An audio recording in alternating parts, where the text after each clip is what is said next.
of angels at the swingers conquered Hollywood. Body like Adonis, accent bold and honest for children, Star Maria. Welcome to Libertarian Counterpoint. Richard Fields is on vacation for this time. I think he'll be back next time. With me on the show, I'm Art Tuma, by the way. With me on the show tonight is Pepper Ochoa, you may remember her, and Nathan Sands. He was on a few months ago, and he's back again. Nathan, thanks for coming to the show. On tonight's show, we want to talk about how libertarians and Greens can start working together. We do have some things in common. We want to talk about outsourcing. Outsourcing is something that people are looking at and they're thinking jobs are leaving the country. Is that true? And last of all, there's been some controversy about whether or not our escapade in Iraq has anything to do with the war on terror. So let's start off with this business about the Greens and the Libertarians. What can they do together to keep in business? You know, there's an open primary initiative coming up on the November ballot, and it's being rigged so that the top two vote getters in a primary will be the only ones on the November ballot. So, you know, this next ballot might be the last time you'll see a Green or a Libertarian on the ballot. We've got to do something about that, and here's, you know, besides legalizing or decriminalizing the use of marijuana is something else that the Greens and Libertarians can work on. We've certainly been for instant runoff voting and proportional representation. But there are some issues that Greens and Libertarians have, and in the process of cooperating, we might talk about those issues and see if we can't find some common ground. There's been a number of articles. I recognize, you know, when Ralph Nader started running as a Green, votes for the Libertarian presidential candidate dropped by about a half. So the indication is that maybe half of those who are voting Libertarian when there's no Green candidate on the ballot would rather vote for a Green. And if that's the case, the Libertarians probably ought to be studying what they can do for Greens. There was an article recently written by a Tiffany Dovey, and she recommended 3 books worth reading, at least she thought they were. One is by Paul Dreisen, D-R-I-E-S-S-E-N, author of Eco-Imperialism, Green Power, Black Death. Basically, he's concerned about all the poor nations where people of color are dying by the millions from malaria because they can't use DDT to knock off the malaria-carrying mosquitoes. Lance Kennedy, author of Eco-Myth, challenging the dogmas and ideology of the international green movement. And Jack Denny, author of Challenging Environmental Mythology, Wrestling Zeus. Good examples. And what she calls these people are environmentalists, but they're not fanatics. So can I be a non-fanatic environmentalist, Nathan?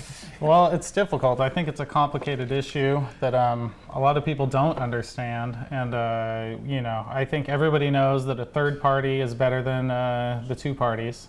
That much is clear, but how to work together is really difficult. But I think a good example is issue groups, single issue groups, can attract both parties without crossing any boundaries in other areas because you're only working on one issue. So, for example, with this medical marijuana issue, we get support from Libertarians, Greens, even the 2 big parties in some ways. But yeah, so if you're working on one issue, you can really do a lot without offending each other, I think. Have you got any experience with the Greens, Pepper, that you could tell us about? Or any of your friends you met along the way admitted they were a Green Party member? Well, many people that I know enjoy, using, marijuana as a recreational drug, and I do know some people who have cancer and AIDS who benefit from the use of marijuana, and some of them do have a permit or a. But do they admit to being a Green Party member? That's what I want to know. Well, they love the Green Party. I don't know how they're actually, registered, but if they can, register to vote, because once you've been convicted of a felony in this country, they, take your right to vote away, which is why you should not use drugs unless you absolutely need them. And if you do use them, don't get caught, because then then you can't vote. And so we need, people to register, to vote. Well, I think we need to work on that law itself. Exactly. That doesn't I make do any too. sense. It's a know. right to vote, and Yeah. it's been a political tool to go out and find a bunch of people, convict them of felonies because they don't vote the right way, and we've got to put an end to it.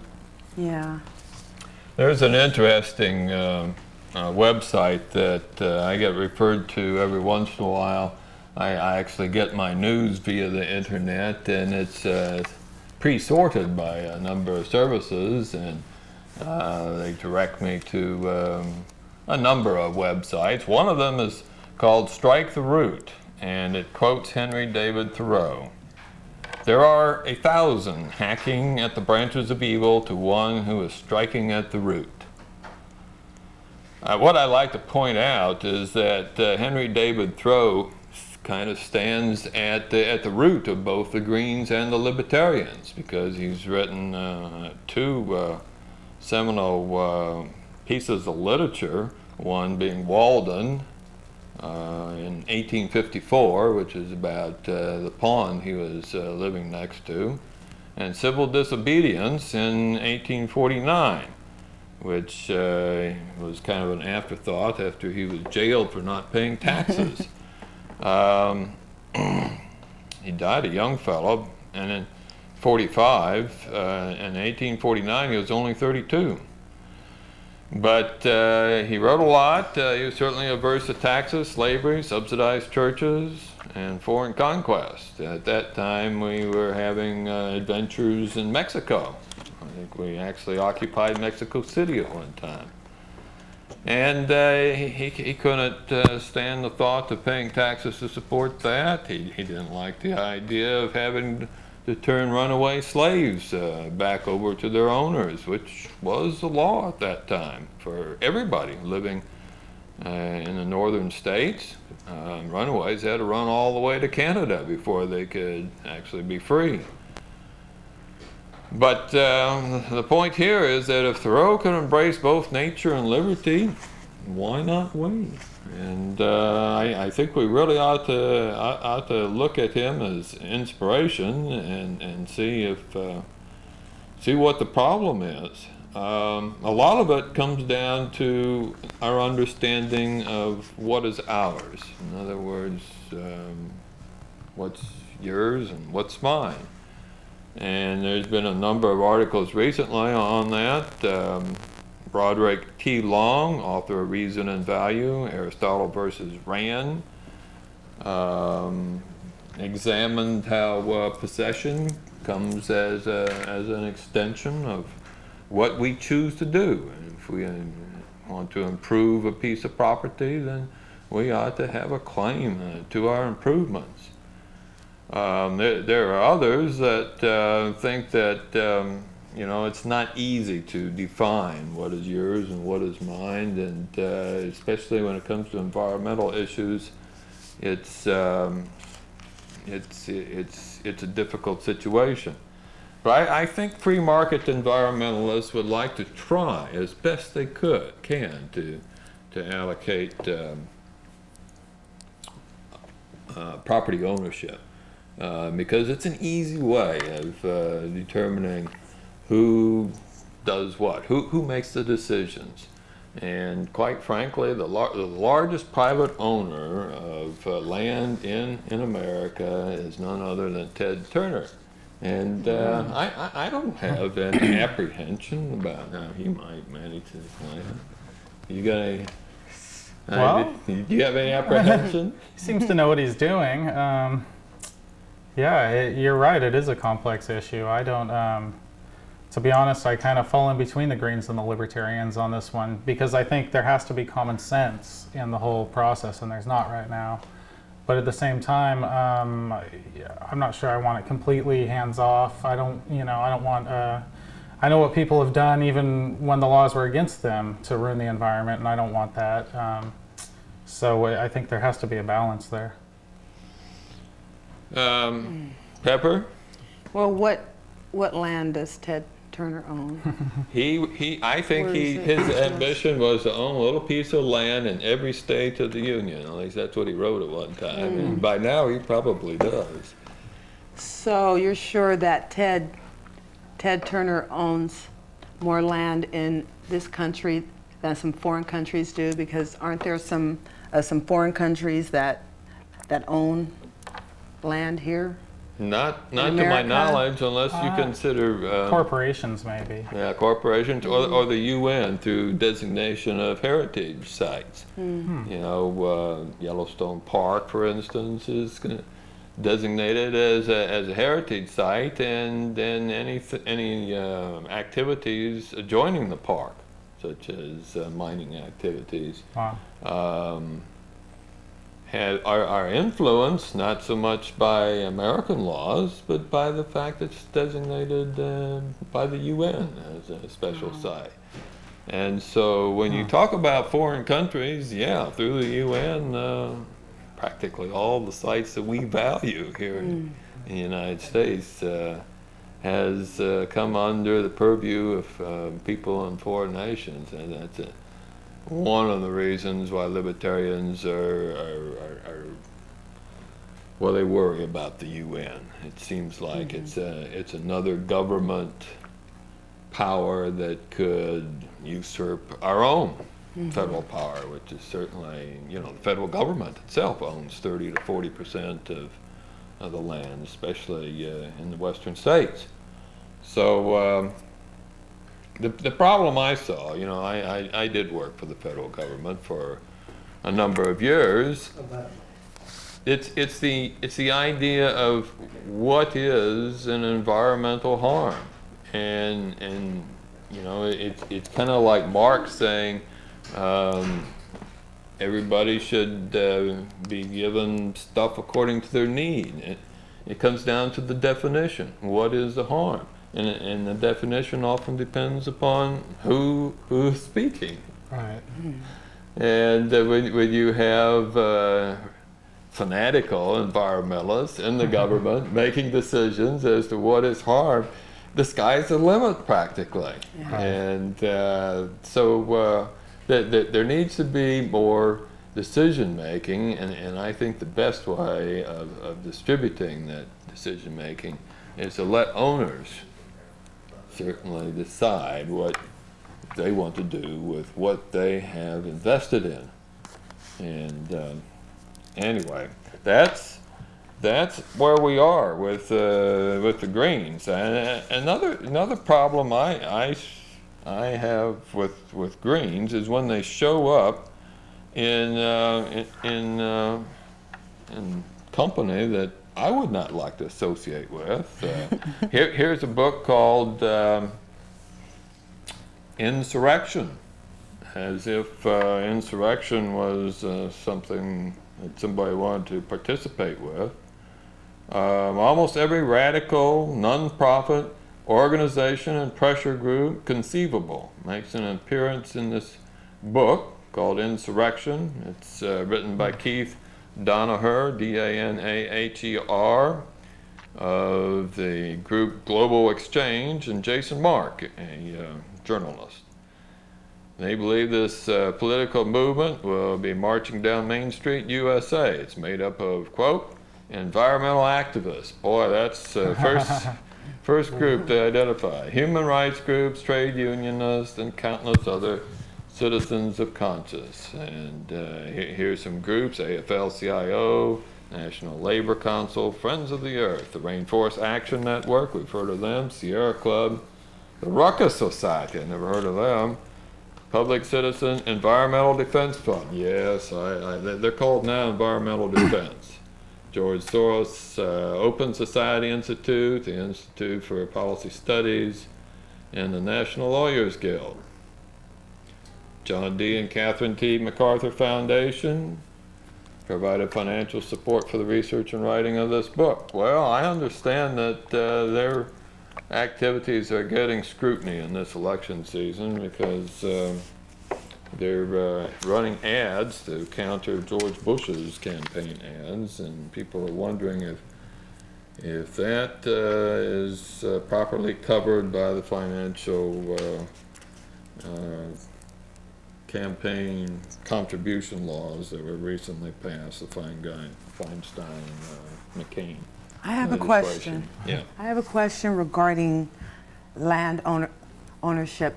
How do the Greens and the Libertarians feel about the Native Americans paying taxes for the casinos and the land that they were given? You got an opinion on that? Well, I feel well, we've stolen most of their nation. We're on it right now. But it's hard to take it back at the moment. But I'd say at the least we need to respect them as independent nations. And so, I think we should handle it like we would with independent nations. But we've taken things from them that can never be given back. And we've done it from lots of other groups as well. But to let them have casinos doesn't seem like such a big deal. Yeah. Well, we had a candidate for president whose name escapes me. The last name was Means. Does anybody remember Means' first name?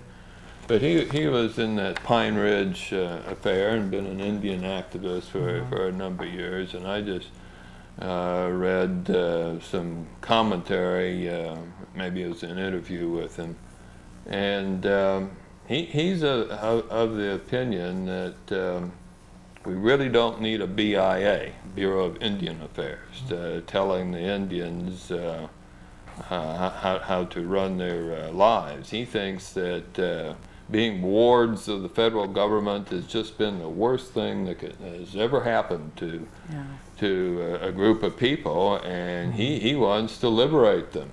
Yeah. And he ran for governor of New Mexico, and it's funny that I can't remember his name, just one of those faulty circuits up there. Then. Well, you did remember his last name, so that's half Right. of it. That's a good start. The Bureau of Indian Affairs has actually, I've heard, recently had their internet shut down because they're not keeping secure all the records of the Native Americans. And so they can't even use the internet at all now by court injunction. So it just goes to show that, like, when you have the feds trying to mess with people's lives, it's a problem. bad things happen a lot of times. Yeah. Well, libertarians are not wanting to restrict people any more than is absolutely necessary, and so we see that casino operations are fun for a lot of people. They seem to flock to Las Vegas, and I've got certainly no moral problem. I don't think a lot of libertarians have any moral problem with casino gambling, although certainly with some people, as with anything, it seems to be addictive to them, and but that can be true for lots of different behaviors, and that's why libertarians stress that liberty is a partner with responsibility. You're not excused from being responsible for your actions.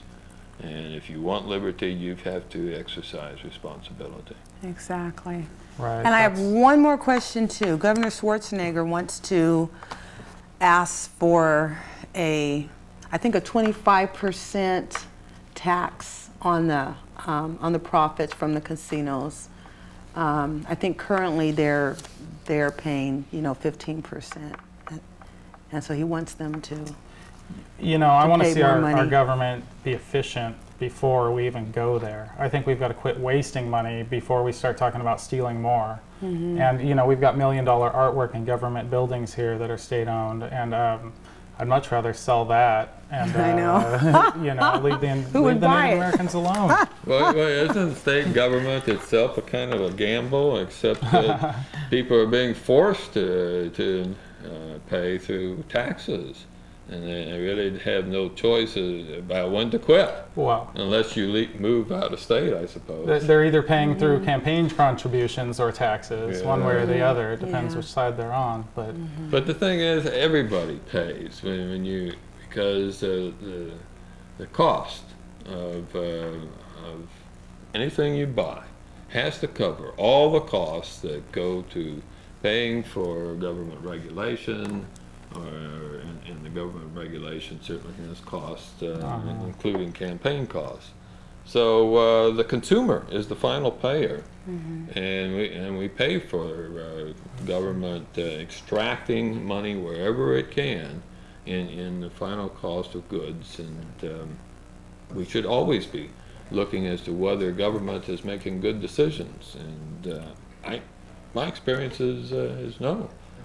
yeah, I think the best way to really, like you said, strike at the heart of what's wrong is to put the power in the hands of the people more and more. And right now the government isn't in our hands. It's in the hands of big business and international who knows what, and it's not in the hands of the people, and we need to take it back.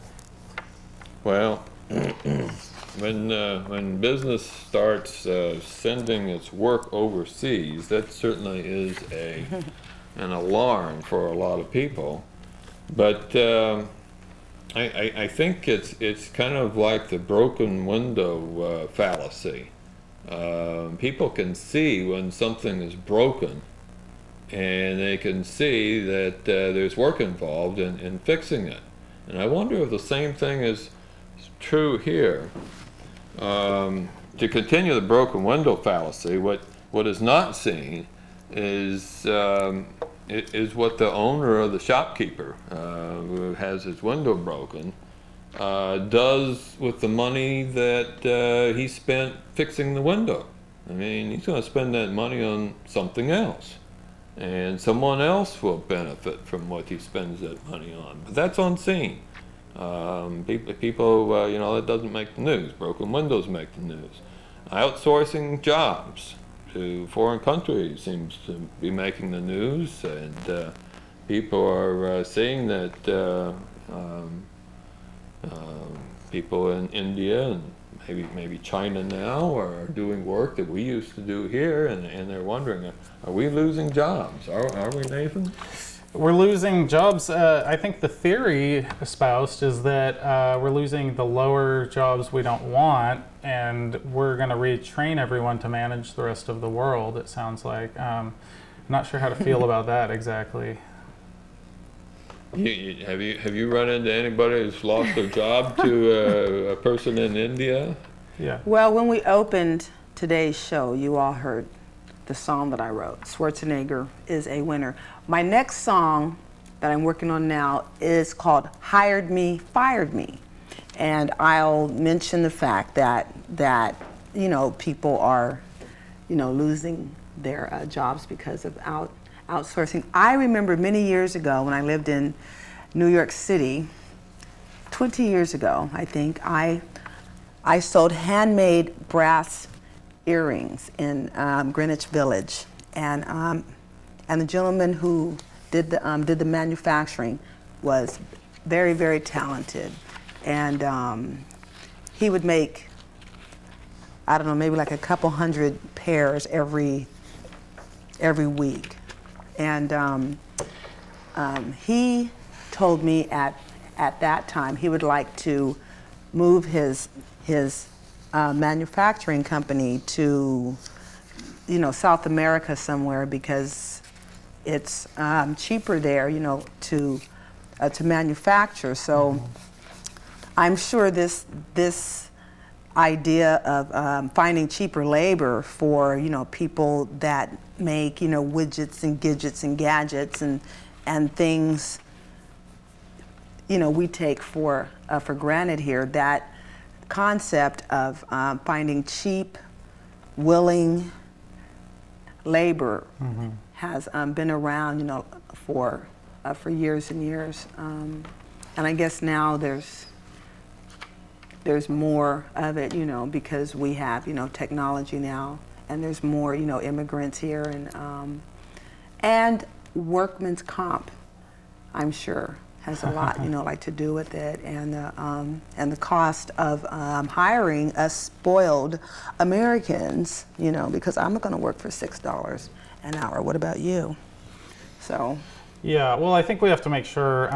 Like when a corporation goes into a country, somebody's making money. It's not those people making the gadgets, but the government and the rich people are getting richer. And so in every country, the people kind of really need to be in control of their government. And I think that's the only way to stop this kind of thing. I think the money's still there when corporations do this. And so if people overseas are getting paid a fair price, then it's not going to benefit companies enough to move. And so we're all in it together, really.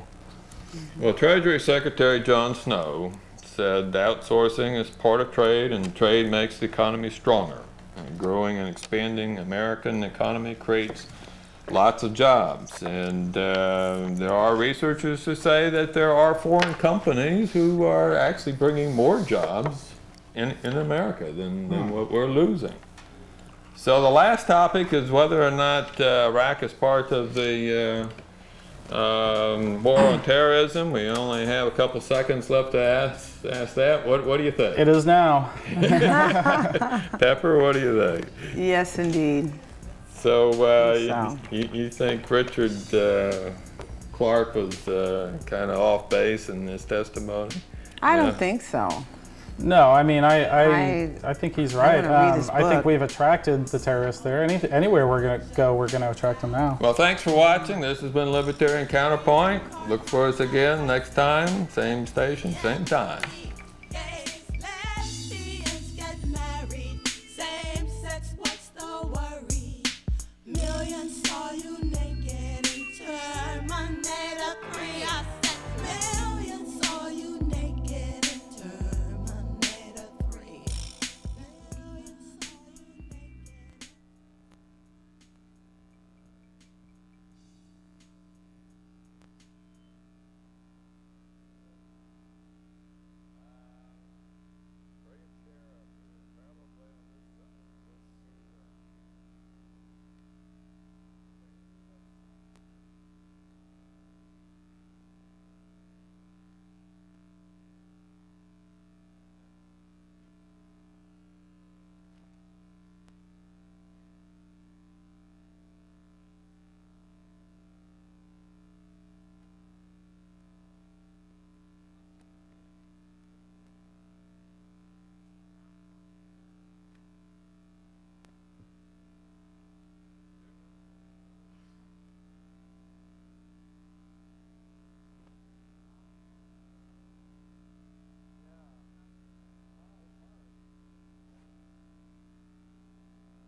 Welcome to Libertarian Counterpoint. My name's Art Tuma. Richard Fields will be back in a couple of weeks. With me on the show tonight, Pepper Ochoa, Nathan Sands, and a new face on the show, Maury Strauss. Maury, can you tell us a little bit about you're new to Sacramento, aren't you? Yeah, I just moved here last year, and really haven't gotten involved with the local Libertarian Party yet, apart from being on your mailing list and watching the show. So when the call went out that there was a seat available, I jumped in. Good deal, Maury. We want to talk about some things that you suggested, software patents, fair use rights, and the Fully Informed Jury Association. But first, we need to have a report from the recent activities in the marijuana decriminalization front. And Americans for Safe Access and maybe some other groups were involved in a rally at the Capitol steps. When was that, Nathan? That was this last Saturday. It was a big rally on the Capitol steps, and we had some bands, but we also had some great speakers like Art Tuma. Also, we had Eddie Lepp, who's been featured recently in High Times for his large medical marijuana growing operation, and also DC Greenhouse, who was recently busted for a very similar operation, but he's going to win that case. It was the locals, and they have to comply with state law. So it was a great rally, and we did get some good media from it, and it was a great day. And we're going to be doing more of them, really. There's one coming up this month on the 18th near Merced. You can find it at dcgreenhouse.com if you want to check it out. Great. Right. Okay. Right. And one of the things we really wanted to let people know about that we tried to emphasize at the Capitol, but the media didn't pick it up, was that there are healthy ways for people to use their medicine, their medical marijuana. Everybody, if you ever listen to the DEA, he says, or whoever says, smoked marijuana is bad for you. Blah, blah, blah, smoked marijuana. And they're right. Smoke has carcinogens. It can be cancerous, especially if you're doing it a lot, like a medical patient. But there are a lot of safe ways. And so I brought my marijuana with me tonight to show you. It's medical marijuana. And this is a safe use of medical marijuana. If you're interested. This is medicine. This is medical marijuana. That's medicine right there. And a lot of people don't realize that you can put it in foods. In England, they use a mouth spray that's totally safe. And it's one of the oldest medicines around, so you don't have to fear it. Oh, I thought that was a cookie. It is a cookie. Okay. It's so you eat this whole thing. You're able to extract things from the natural plant that go into butter, the cannabinoids, and it's good for you. Not everyone can eat cookies because sometimes your problem involves nausea or something, yeah. but there's other healthy ways like vaporizing and so on. So I want to dispel the myth that marijuana is unhealthy. I think smoking is unhealthy. Smoking, yeah. Right. That's true. Well, I think maybe needle use is unhealthy. I understand a lot of people use drugs, but not marijuana, at least not to my knowledge. But there are other drugs, and Judge Gray, who's running for Senate as a libertarian, Judge Jim Gray, please look for him on your ballot. Talks about clean needles, and this is an issue for some people. I think this is not as dangerous as some other means of medicating. Right, and I think the biggest problem is that the government has made everything dangerous. They jack up the price, they make it hard to get clean needles, like you say. If there was no drug war, we wouldn't be worrying about clean needles. Exactly. There would be a few addicts, there would be a lot of recovery, I think, a lot more than we're spending on it now. I think people don't need to fear that kind of society like they are right now. Well, Jim Gray has written a very good book. I don't have a copy with me right now, but if you want to know more about this subject, I certainly recommend it. It's called Why Our Drug Laws Have Failed and What We Can Do to Fix Them, or something similar to that. And if you want a copy, you can contact the Libertarians here. I have a few extra copies. I think you can get them from Temple Press. I think that's the name of it. At any rate, he's done a lot of research, and his recommendation is that we need to face up to the fact that the drugs are going to be used. The market's going to supply them, and we're either going to have to make them legal, or we'll have to live with the adverse consequences of prohibition. And Americans were smart enough with alcohol to repeal prohibition. Took them a few years, but they finally figured it out. I hope we can figure it out on this too, because a lot of people are hurting.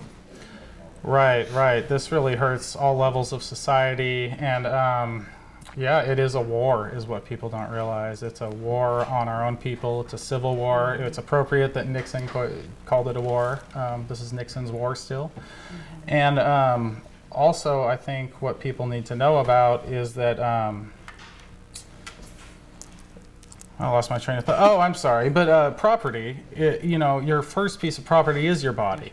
You control the right to say what goes in your body. And when you give that up, you give people extraordinary power, and you can't do that. Everybody has to act as though they're self-interested, and we have to let other people do that way, because I don't know what medicine you need. And the government and the big business definitely does not know what medicine any of us need. We need to decide that for ourselves. You mentioned property there, and I think that's certainly one thing Greens and Libertarians might share a common understanding. When the government confiscates not only the marijuana, but everything that touched the marijuana, your house, your car. That's true. You start wondering about property rights, and I think this is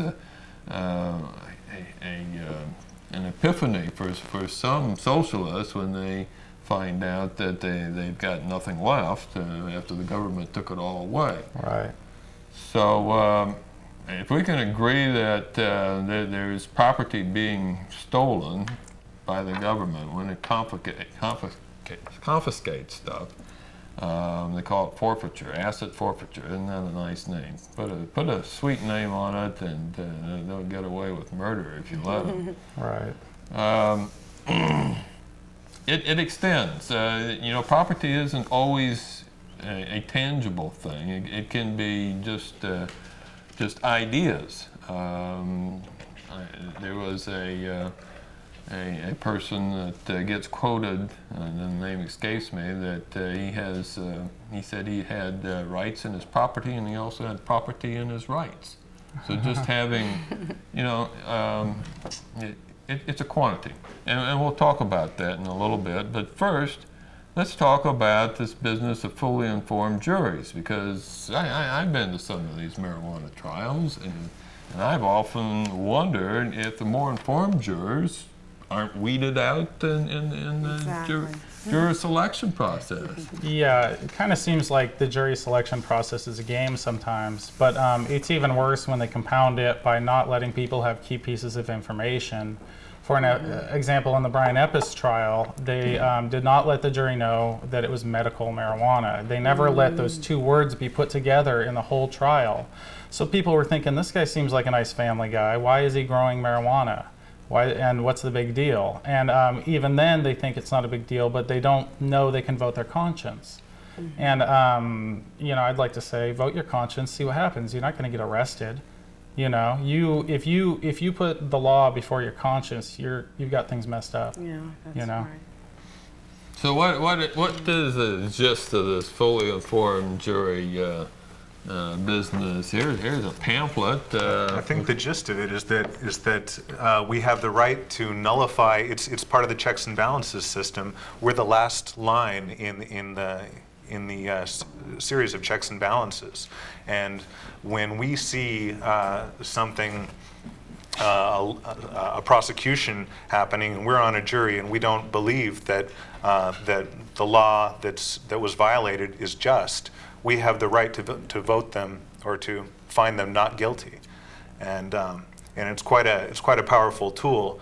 But most people don't know about it, and in most courtrooms, it's not announced. It's the prosecutor drives the point home. If they did this beyond a reasonable doubt, you must find him guilty, and that's simply not the case. Right. And this was the flagship issue for our 1996. Not Harry Brown, but the other presidential candidate from Arizona. Can't remember his name now. But this was his flagship issue, and that's how I first heard Hess, of it. wasn't his name Barry Hess? Well, I don't know. Right.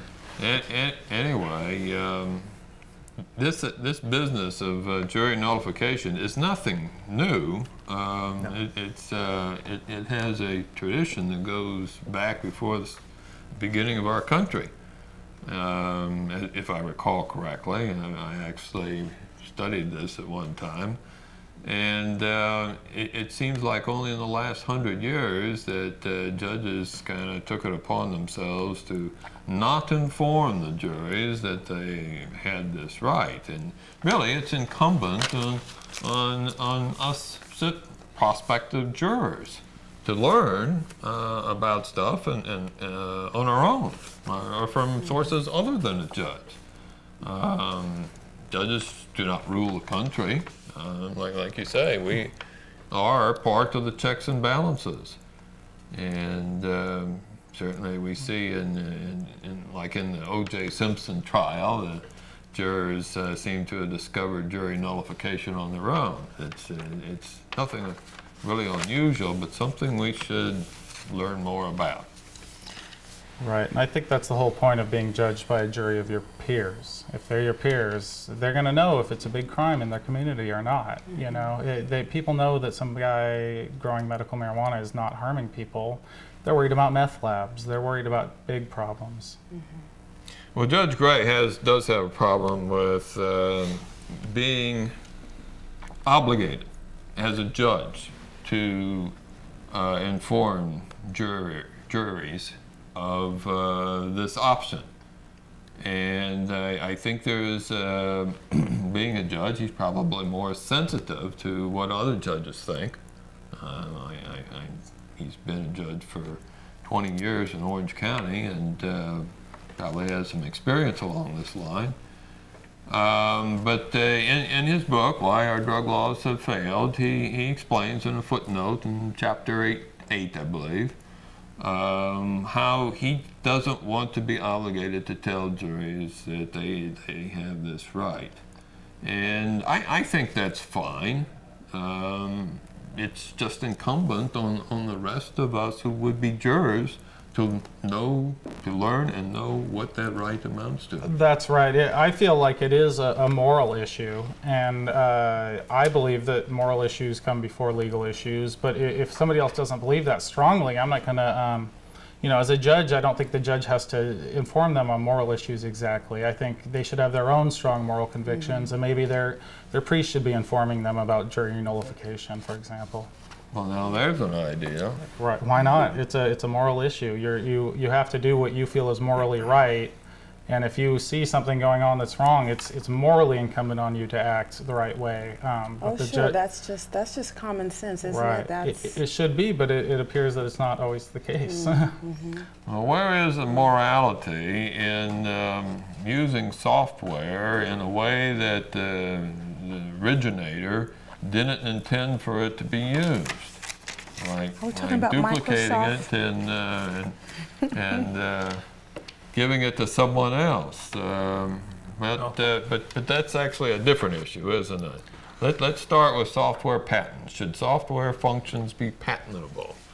I say no. And this is an issue that came up when I was discussing libertarianism, and someone asked me, where do libertarians stand on the issue of intellectual property? And I was stumped. I haven't thought that through from a libertarian perspective. I think that the way the Patent Office is issuing patents for technology, it's fallen way behind, and it's not understanding what it's issuing patents for. For example, things like something as very simple as hyperlinking.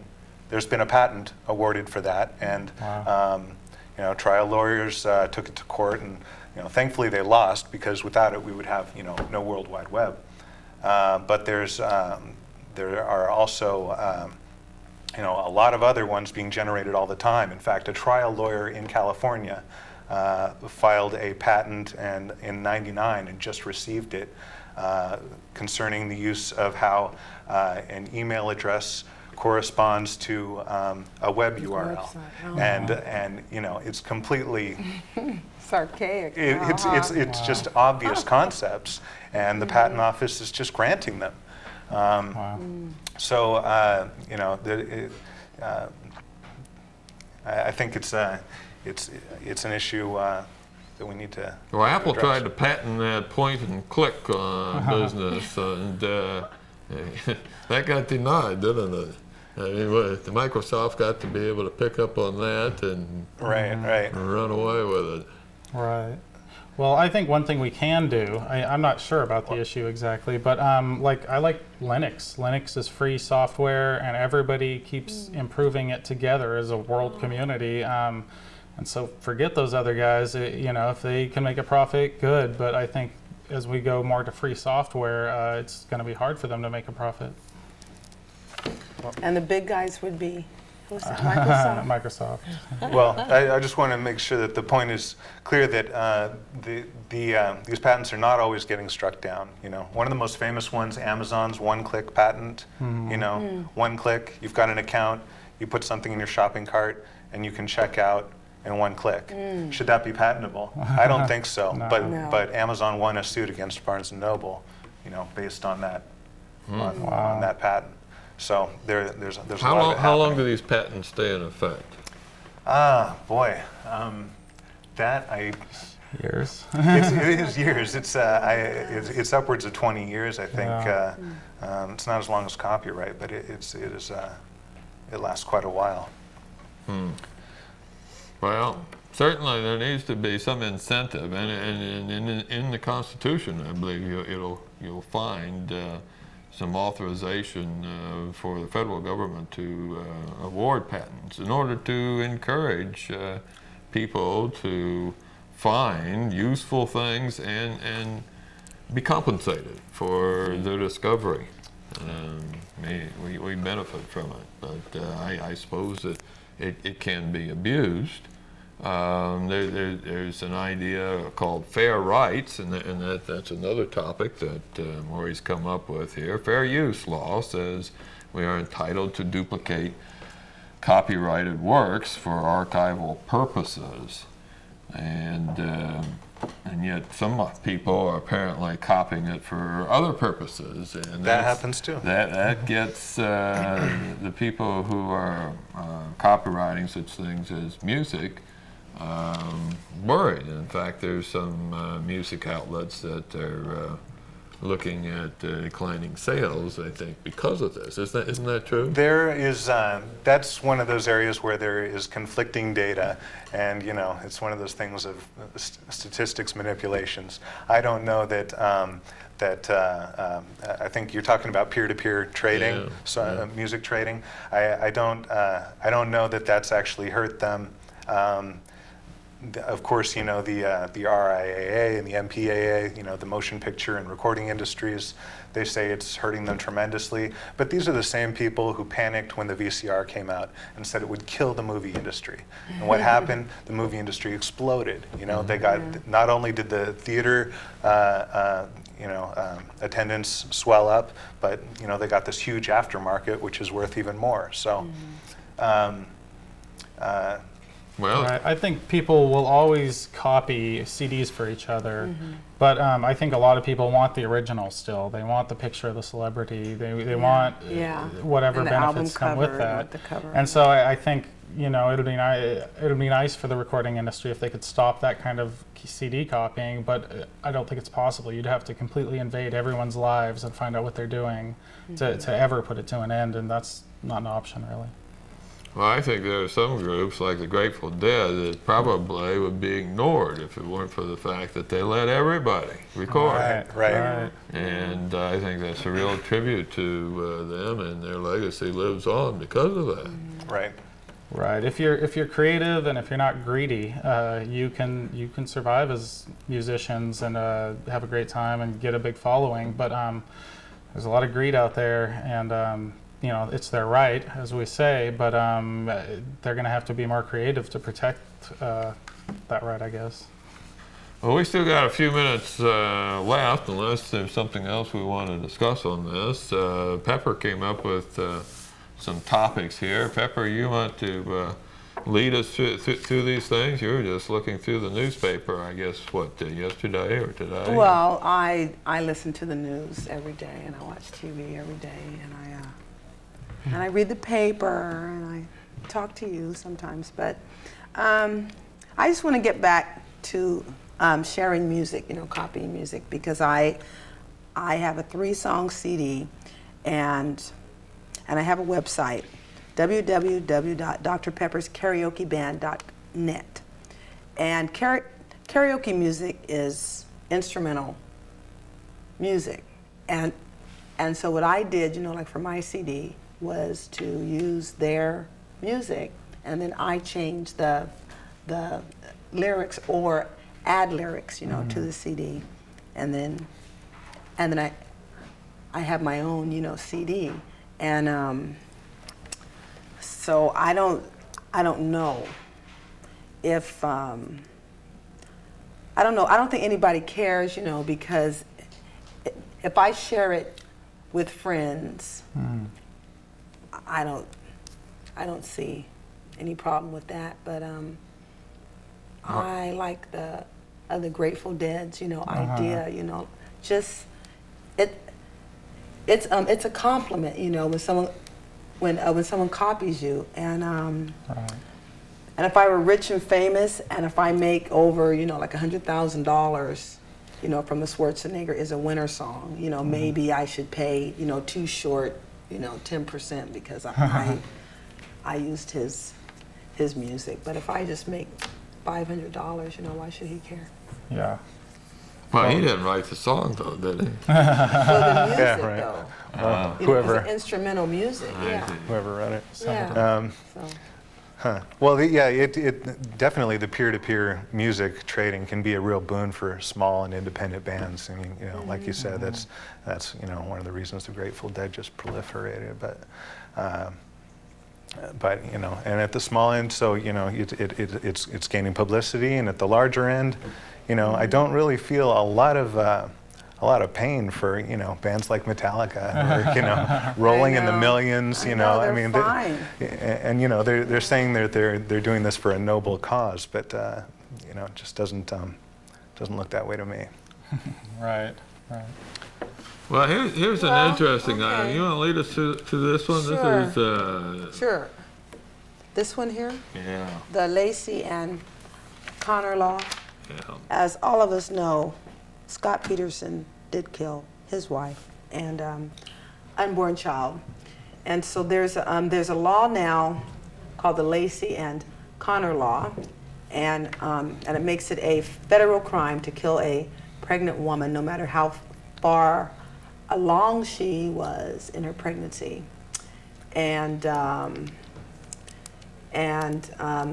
some people think it will affect abortion rights, because you could be 6 weeks pregnant and your boyfriend kicks you in the stomach and kills you and the baby, or you could be 6 weeks pregnant and decide you want an abortion, and so which I don't know. Right. I think in the past it's been handled by the intent of the mother. If the mother was intending on having the baby, then it has to be treated like a human life. And if the mother, God forbid, was going to have an abortion, then it's her choice. But nobody should be messing with pregnant women anyway. They do need protection. I have to say, I don't. I'm not intimately familiar with this bill, but I don't like the sound of it. It sounds to me like pandering to the voters, you know, and using a tragedy to put another law on the books. I mean, murder is illegal. Why make it more illegal? If you want to increase, you know, it's up to the judge and the jury to decide, you know, what the sentence should be and to look at the circumstances surrounding it. Right. So And enhancements.